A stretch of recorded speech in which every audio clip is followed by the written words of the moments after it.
All right. Hey guys, hello and welcome to another episode of What the F is Founder's Office. So far in this series, we've talked about what are the typical roles and responsibilities in this role. What does a founder's office guide do? How do they get hired? And recently, we've also started talking to other folks who worked in a similar role, how they got into it, what were the interview rounds like.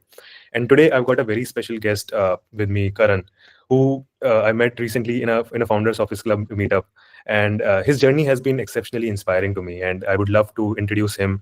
And Karan, as a matter of fact, worked at Diagna AI in the founders office role, and he transitioned from being a founders office guy to being a founder himself. So without further ado, I would hand it over to Karan to give the audience a little bit intro about himself, and then we'll dive deep into it. Yeah. Welcome, So Karan. hi Rachit. Yeah. Uh, so yeah, thank you for the introduction. It was apt. So to tell you more about myself, my background, I till 10th I studied in a Gurukul school.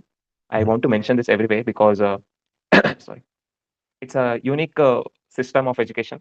Right, you can study more about it on internet. And after that, I did my 11th and 12th from Hyderabad, and then I did my engineering in mechanical, and that was from Mysore. Mhm. Uh, so after my graduation, I was a GEM, a general engineering main. That's what they call it, right? Yeah, yeah. Yeah, I can relate with that. uh, Yeah.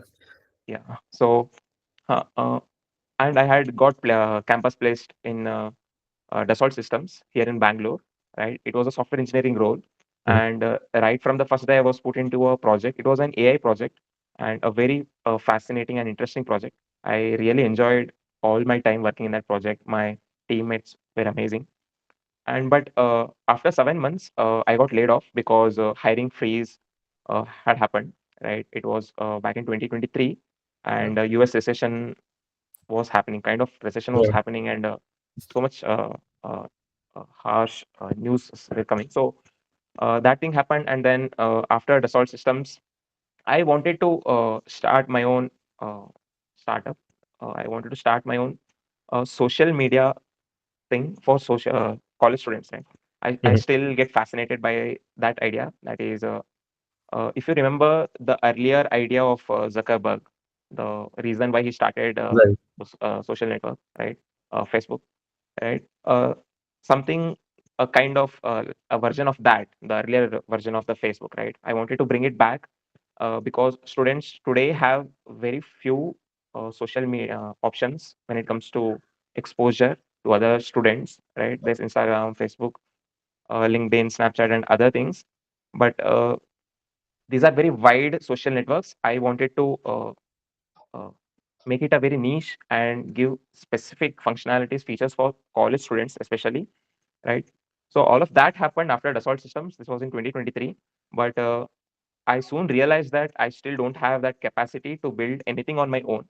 I need to get a lot of exposure of how things are built, of how things are run, of how team is managed, and everything. Right? There are 100 different equations into that company building uh, playbook, and I knew none of them. So that's when I came across this role called founders office role. Uh, I think this role was just starting then, or at least I came across it then. Yeah. So I got interested in the role, and I looked for these founders office role opportunities on LinkedIn, and soon I saw a post by Dhruv. Dhruv was our co-founder in Diagna, right? He had put a post hiring for founders office role, and he had mentioned uh, that the role aligned more uh, with sales, right? We had to do like any person who was hired for that role had to do sales. That is offline sales, selling for hospitals, talking to doctors, and all of that. Since I had a family background in pharmacy and healthcare, right? Mhm. I thought I can be a good value addition for the company, for Dhruv, for the role, and I can learn a lot from the founders and everything, right? So I thought it was a very good fit for me and for them as well.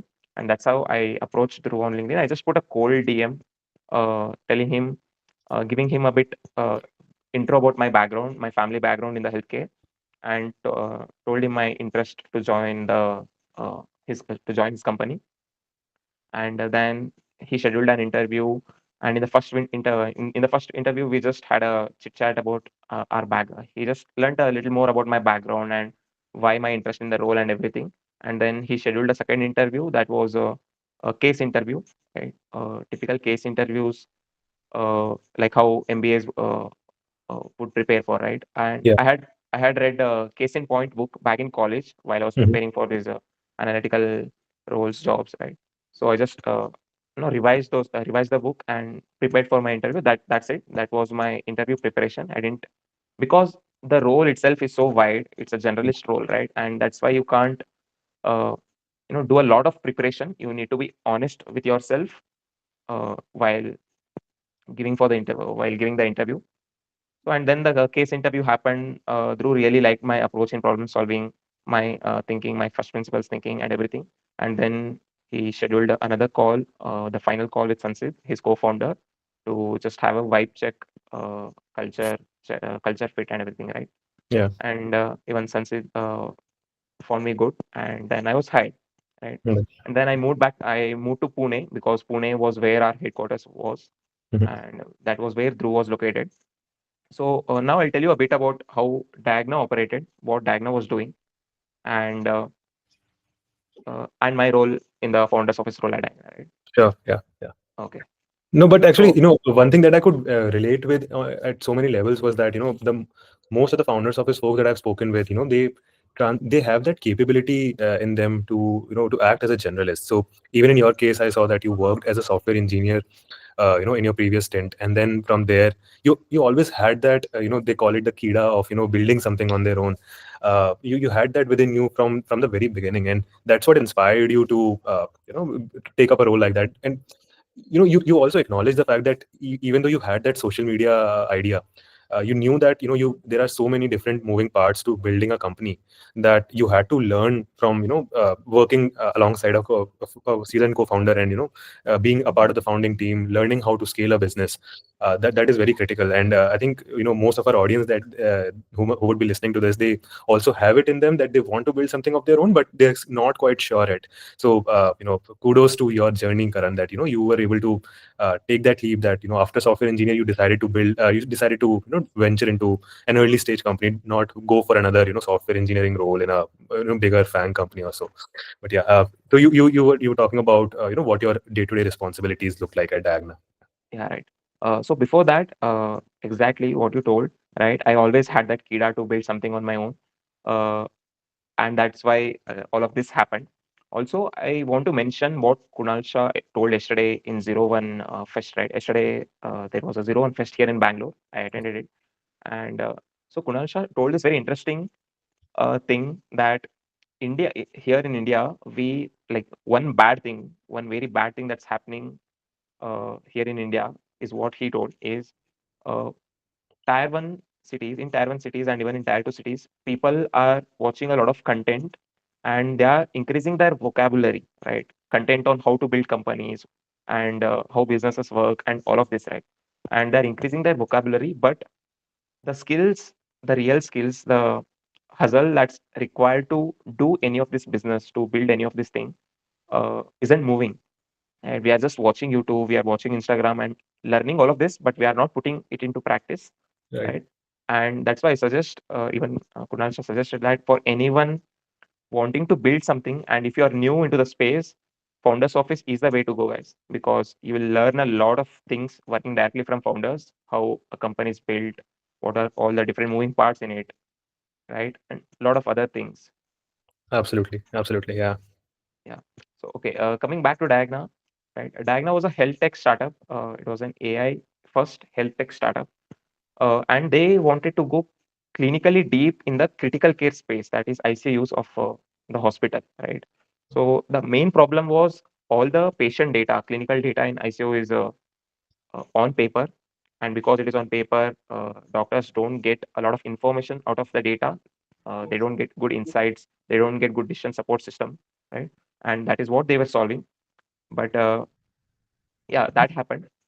Mm, and my day-to-day responsibilities was it was very chaotic, the founders office role, especially in a seed startup, right, where there are only 5 guys, 6 guys trying to build a whole company, right, trying to build a product, do sales, do marketing, right?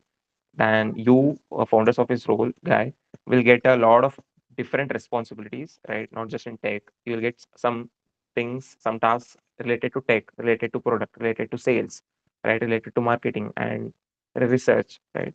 you will have to take up all of these things. And like you mentioned in one of your previous videos, ownership is the key to handle all of these tasks, right? If you don't have that genuine ownership in the company, that ownership mentality, you really can't do these multiple things, even if you are Right. skilled in them, right? You don't get that push, you don't get that motivation to do. Right? Uh, Yeah, true. so yeah, and so across throughout 1 year in Diagna, I built our website. I started with building our website, and then went into research. Right, researched a lot of clinical stuff related to the product we are doing, and then there was another aspect of researching related to sales. Right, the hospitals we want to sell to, the regulations, the government regulations there are that we need to take building the product. So research was one of the key things I handled in Diagna. And I Mhm. also want to mention that online in YouTube or wherever, you don't get a lot of resources or a lot of guidance to do good research. Yeah. But research is very key to build anything good, solve any good problems. Right? You need to do a lot of research, and it's a very key skill that has been, like, I would say it's a very what do you call, underdog skill. Right, right, Right? absolutely. I mean, it often gets ignored when we, talk about strategy and all those, fancy looking keywords whenever we talk about founder's office. But research is something that, one should be very, and one needs to be very patient while doing research, is what I felt. No matter, you have to spend hours and hours doing that research. And I think that's the, way to get better at it. But, very well said, Karan, that, research is a very underrated skill. True. Yeah, exactly. And also, many times after many hours of research, you may end up not having anything solid to present, right? Mm. That's the sad part of research, because Yeah, with the tech, with development or with design, end of the task, you will have something solid to present to, something solid to give. But with research, many times you won't have anything solid because all the research you have done, and end of the research, you'll realize, so none of this will work. All of this is vain, right? mm, Yeah. So true. uh, yeah. And By the way, also, quick question: was ChatGPT any helpful? Because nowadays we live in this world of different LLM models that help in research. During your work experience, did you use ChatGPT? Was it any help, or any other model for that matter? I used Perplexity Hmm. because research is close to searching, right? And ChatGPT back then didn't have deep search Right. functionality, Yeah. right? And only Perplexity, from what I know, had internet searching functionality Back then, yeah. along with LLM models. So I used Perplexity a lot, but again, even Perplexity would gather only the surface information from the web, right? Hmm. But all the research, if you're putting it into actual work, right? The research you're doing, you should do a lot of deep research. Go into, like, open multiple tabs, go read a lot about a lot of stuff, and unfortunately today AI won't help you there. Right, right, right. Yeah, it is surface level. That's something that I've also felt, that nothing beats Google still. You have to Yeah, go deep into each and every single web page. Yeah. yeah. Right. So Huh. research was one of your main parts of it. Then you said you talked about sales being one of the key aspects. For someone who hasn't done sales, in their prior experience, how did you go about it? Were you confident talking to different hospitals, different clients? No, I was not at all confident talking to any of these doctors, because Yeah. all of these doctors, uh, we need to talk clinical stuff with them, and I Hmm. was still not ready to talk the clinical stuff with them, because it takes a lot of time for us engineers to learn all of this and then get good habituated to talk all of this confidently with them, right? So Dhruv used to do a lot of talking, but I used to handle uh, a lot of training. We used to do for nurses, clinical staff, and everything, right? We used to Yeah. do a lot of training as well for how to use our product and everything. So I used to handle training and everything. We also used to do a lot of cold calls, because in hospitals we knock the door, we try to get meetings, and to even get a, good meaningful meeting with any decision makers or senior doctors, Hmm. it takes at least 4 to 5 meetings before that meeting, right? So I used to handle those things. Got And it. sales was completely new for me. I was very uncomfortable at first doing all of this. I was always comfortable sitting behind a desk and Yeah. doing work on my laptop, but I had to learn this anyways, right? So it was new Impressive. experience. Yeah, I mean, even from my own experience, I can, say that like most of the engineers, I would say, from the entire engineering community, I can say that we are comfortable sitting behind a laptop, either coding or doing research. But when it comes to going out there and speaking to be it clients, investors, whoever it is, it becomes a challenge. And the only way to get better at it is, first, like you said, you were shadowing Dhruv, you got to learn from him how he did it, and then, just jumping into it, head first. That you'll be a little nervous in the beginning, you might stutter and stumble in the beginning, but then that's the part of the process. And only if you go through those awkward conversations will you get better at actually communicating with the clients. Yeah. Exactly, exactly. So yeah, sales was another thing that was handed over to me, and also I did a lot of PM work, product management work in Diagna. I gave a lot of these tasks, like because I used to interact, I and Dhruv used to, Dhruv and I used to interact with these clients, our customers, and I used to train these nurses, right? I used to get a lot of feedback on all our features, our product. So then I used to come back to office, give all of these knowledge to our tech team Right. developers, and ask them to change few things or build other things and everything, right? So Hmm. this used to happen a lot. Yeah, that was pretty much what I did at Diagna. Got it. Got it. Got it. So how would you rate your overall experience? And so you were there for almost what, 1.5, 2 years at Diagna? 1 year. I was like, 1 year. Okay, yeah. got it. And if I were to ask you to summarize in one word, how was your experience at Diagna? How would you describe it? I mean, would you say that it helped you transition into that role as an entrepreneur in your coming stint that we'll talk about? If I have to say it in Hmm. one word or one sentence, Yeah. I enjoyed learning all the things I learned there. And one of the key reasons for that was our co-founder Dhruv. Right, I stayed with him in the office throughout the day. Right, we used to go together for sales, and he was one of the key aspects uh, to make me get comfortable with this role, with all the things I was doing. Right, he was a very energetic and friendly person. So Hmm. again, but I maybe I was lucky to get such a good boss. But I see a lot of stories online on LinkedIn and everything. Not all the founders are so friendly and everything. So it's luck as well.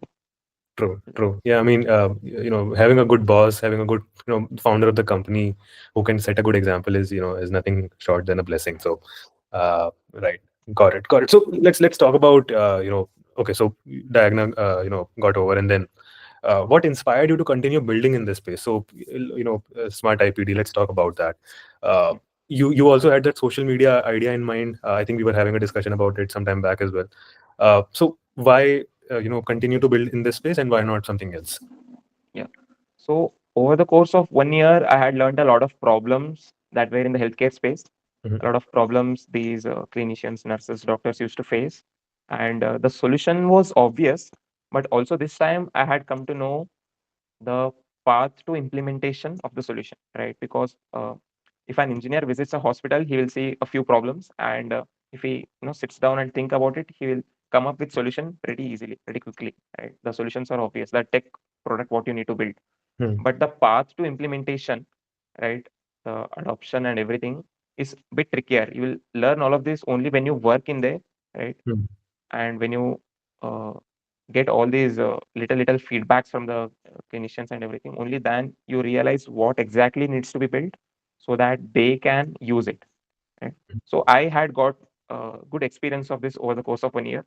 And because and another important reason, Ruchit, is that most of these problems what we are solving, like what we are solving in Smart IPD, has to be solved by me or by any other person, right? By or by any other company, because these are very critical problems, uh, and these will directly affect the patient care, uh, right? Yeah. And many times it's a matter of life and death for the patient. So someone had to solve this, and because no one else is solving this, I wanted to solve this. That's how I started this, right? Wow, wow. That's very impressive, man. That had that empathy inside of you, that you've understood the criticality of this problem. That it can be, like you said, matter of life and death, and someone needed to step up and solve it, even though the implementation is challenging. So hats off to you to actually jump into it and get your feet dirty and build something into it. Would love to understand, and for the sake of our audience as well, what exactly what's the pain point that you're trying to solve, and how does Smart IPD help solve it? To put it simply, right, today we have the blessing of LLMs, we have ChatGPT and 10 other models, right? We can use them and actually use this cutting edge technology right from a computer, right? You and I know, and all of us know how much we are, getting benefits, how good benefits we are getting from all of this good technology. But imagine in the hospital, there's tons and tons of data, patient data, that is very important for doctors and for nurses to take further decisions, right? Mm. But all that data is on paper, right? So because all of it is on paper, there is no way for a technological product, for a tech product to come into the play, give insights on top of the data, to give analytics on top of the data, to help doctors make better decisions, right? There's no way for all of this, right? And doctors are still operating how they operated 10, 20 years ago in the hospital, right? Mhm. So don't get me wrong, all the hospitals are using software, but they're using it only for billing purposes, right? Mm. Yeah. But for the clinical aspects, they're still using paper and pen. And so there are multiple different problems, right? Core problems. So one of the core problems we are solving is storage and maintenance of this patient files. They call them patient files. For example, if any patient stays in a hospital for 6 to 7 days, right, gets admitted to the hospital and stays in there for 6 to 7 days, his or her patient file becomes 100 pages thick, right? Mm. And hospitals have to store this patient file for 10 years minimum. Okay. And if the case is legal case, right, then they have to store that patient file for the lifetime of the patient, right? Oh. And you, a patient, can go anytime to the hospital and you can ask your patient file, right? Your insurance company can ask your patient file, and many times this will happen. And this hospital workers has to go through the whole MRD department. There's a record department in the hospital. Mhm. You can imagine a room, 10 into 10 room, filled Like a small completely with library. papers. Yeah. Yeah, it's completely filled with papers, and it's very hard for them to fetch your patient files, right, from that room. So this is a big headache for all the hospitals, right, in India, because all of this data is on paper. So this is one of the core problems we are solving by digitizing all the workflows, by digitizing all the data. The whole MRD department will vanish. Right? There won't be any necessary to physically store all the data. All of Wow. it will be stored digitally. Right? With a single tap of a button, they can retrieve any patient's any data anytime they want. Interesting. Interesting. So how do you digitize them? Is it a smart tablet of sort that you've made? Yeah, it's a tablet and a smart pen. Right? Mhm. We have made a proprietary app where so right now doctors and nurses are writing it on paper, right? So they similarly write it on a pen, on a tablet with a smart pen, right? Mhm. If we ask them to type, they will never type. They can't type because there's again tons of data. They type every day, they write every day, and they can't sit and type all of this. So we are not changing any of their workflow. They will continue writing, but they'll be writing on tablet with a smart pen, and all of this data will be stored in our bank. Got it. And the biggest benefit for the hospital from digitizing is tomorrow we will be building many layers on top of this data. So tomorrow the first thing we'll do is converting text, handwriting to text, right? Mhm. So once we get structured data, once it's converted to text, it all becomes structured data, right? We Yeah. can do analysis on top of that data. We can do visualizations on top of the data, right? We can give beautiful charts for the doctors to do better decisions, right? We can build analytic layers on top of the data, and there's also AI play here, right? We can build clinically relevant LLM models. We can fine tune LLM models with our Indian clinical data, Indian patient data, right? That's very important. And yeah, this is a massive opportunity in terms of problem solving and in terms of value creation, both. Absolutely, man. I mean, I can imagine, the number of clinics, the number of hospitals that actually still rely on physical paper for writing. Even, just today I went to a doctor. He also wrote me, for simple cough and cold. He'll give me a paper prescription, and there will be no analysis done that if I'm getting that cough and cold again and again, is there any, trend that the doctor can observe? Even though he would want to do that because he doesn't have that data handy, there is no digitization of it. Nothing can be solved. So I mean, this is a golden opportunity to build into this space. So very, very impressive, man. Nice. So I mean, if we talk about how far are you into this journey, when did you start, and what have been now the challenge? I'm sure there would be every single day thousands of challenges that you as a founder Yeah. try to solve. If you could, help share with the audience. And are you trying to build it yourself? Is there a co-founder? How are you going about it? Uh, I have a team. Mhm. Like I'm building this along with my friends. But I don't have a co-founder as such. Uh, but I have a very good friend of mine. He's helping me closely build, take care of the technical aspect of the product. He's building tech, and like I said, we have completed the demo of this product. Right, we are good to go with sales. We can Mhm. demo this product to hospitals, and when they show interest, we will customize the complete app for their hospital workflow. Right, there are a lot of customizations that will come to complete this app, right? So it'll take again 2-3 months to customize it. Mhm. That's the way we are going. Understood. Understood. And are you also actively raising funds? And are you in the process of it, or that'll come later down the stage? Yeah. No, this is an interesting question. If you had asked me this a month ago, I would have said no, we are not raising funds because honestly, we don't require funds at this stage to Right. start this or sell this, right? But honestly speaking, it's been 4 months now Mhm. that I'm building this, and like you said, there comes many problems every day, but a lot of these problems can be solved if it's a tech problem or if it's any research or any other problem. These can be solved, right? But personal problems like as a founder, you need to be mentally very strong, right? Mhm. When you don't have a paycheck that's hitting your bank account every month at the end of the month, right? And when you're finding it hard to build better quality product because you can't hire good talent, right? Mhm. So all of this becomes very stressful, very frustrating, and maybe more than any of other skills, we need to be ready to uh, face this stress every day. Right? I think that's one of the key things that anyone who is leaping into this journey, who wants to become a founder, has to know. Right? Mhm. I knew this that all of this would happen. I thought I was ready, but again, it's too challenging. Absolutely, man. I mean, mental strength is, again, often not talked about when, we appreciate founders, we appreciate entrepreneurs. We often ignore to appreciate their mental grit, the comfort that a job provides, having that paycheck hitting your bank account. And even though we know all of these things at the back of our mind that they will happen once you take that leap, still, actually experiencing that on a daily basis for months before you actually start to get some revenue, you're getting noticed by investors, by your peers and everyone. It takes a lot of time, it takes a lot of hard work. And again, I personally have massive respect for everyone who has that ability to take that leap and do in day out. So yeah, hats off, man. So what's next for Karan? I mean, you're going to stay in here in Bangalore, look for more clients. What's next for Smart IPD?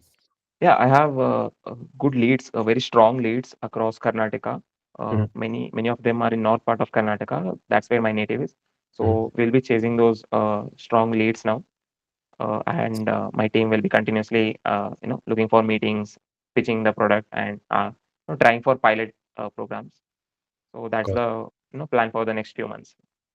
Man, and despite being so occupied with your own startup, graciously accepted to find time for this. This is really really appreciated, Karan. So if there's anything I can help you with, please let me know. Sure, sure, sure, sure. We'll for sure sync offline after this. And to to our audience, I'd leave the links down below. Please check out Smart IPD. Please, if you have any good leads, if you have ideas, feedback, anything, feel free to be in touch with Karan as well. I'll leave his LinkedIn down below. Any Thank you, comments Rachit. that you want to say, but or should we wrap up? Yeah, any word of advice for our audience? Uh, So for any young people, college pass outs who are passing out now, or anyone who is interested in this whole space, right? And if you are looking for a book to read, Hmm. right? There are a lot of good books that are suggested by everyone, right? Lean Startup, Zero to One, and so many other books. You should definitely read all of them. But I would also add my own Mom's Test. Have you heard of the Mom's Test? I haven't. No. Okay. So it's a very good book. It just tells you how to get feedback on your ideas Mhm. from your customers, right? How to talk to your customers to get feedback on your idea. It's a very good book, and yeah, you should definitely check it out. Awesome, awesome. Yeah, we will. I mean, I sure will, and I'm hopeful that the audience will as well. But yeah, again, once again, Karan, thank you so much for your time. We wish you the very best for Smart IPD and your Thank- future ahead. Hope to stay in touch and see you in the next one. All right. Yeah, thank you. Bye.